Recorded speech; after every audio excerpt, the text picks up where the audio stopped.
नमस्कार दर्शक बंधु। आज दुनिया रे समस्ते एकाडेमिक एजुकेशन पछरे पागल भली बढ़ी। किए डॉक्टर होगा चाहूँगी तो किए इंजीनियर होगा चाहूँगी, किए पुलिस होगा चाहूँगी तो किए सी होगा चाहूँगी। आम जाचु ए रेस रे किछि पिला जितबे और किछि पिला हारिबे मध्य।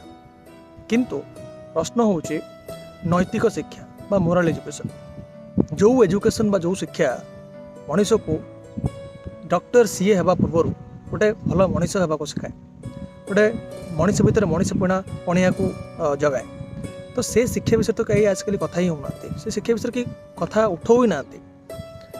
तो आउ गोटे प्रश्न मन में आसुच्छी जे भावी नियंतु जदि भी से पिला माने जड़े भल डॉक्टर इंजीनियर बा चार्टर्ड अकाउंटेंट पोजिशन पहुँचले पोस्ट रे चाकरी कले, तो से माने समाज रे बा समाज को केमती चेंज करेंगे। कहीं से तो कौन नैतिक शिक्षा दि जाए आरंभ कौन मोराल एजुकेशन स्टार्टिंग दि जाए।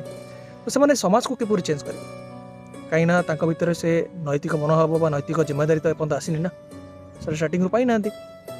से शिक्षक मानकर एवं बापा मानकर गुरु दायित्व होची जे निज पिला मानको एकाडेमिक एजुकेशन प्रेशर देवा पूर्व से एकाडेमिक एजुकेशन विद्या देवा पूर्व से नैतिक शिक्षा मोराल एजुकेशन देवा निहारी दरकार। से शिखेवा दरकार जे आमठू बड़ लोक मान सहित आम केमती कथबार्ता हाँ केमती बिहेवियर केमती से सहित बिहेव करवा, जड़े गार्ड सहित बा जड़े ऑटो भाई मान सहित केमती कथबार्ता हवा दरकार, मनरे दया मनोभाव आने दरकार। तो सब जिनस as a parents and teachers आम से शिखेवा उचित। तो जदि मेसेजटी आपको भल लगी तो आप मंतव्य जनइबे। जय जगन्नाथ।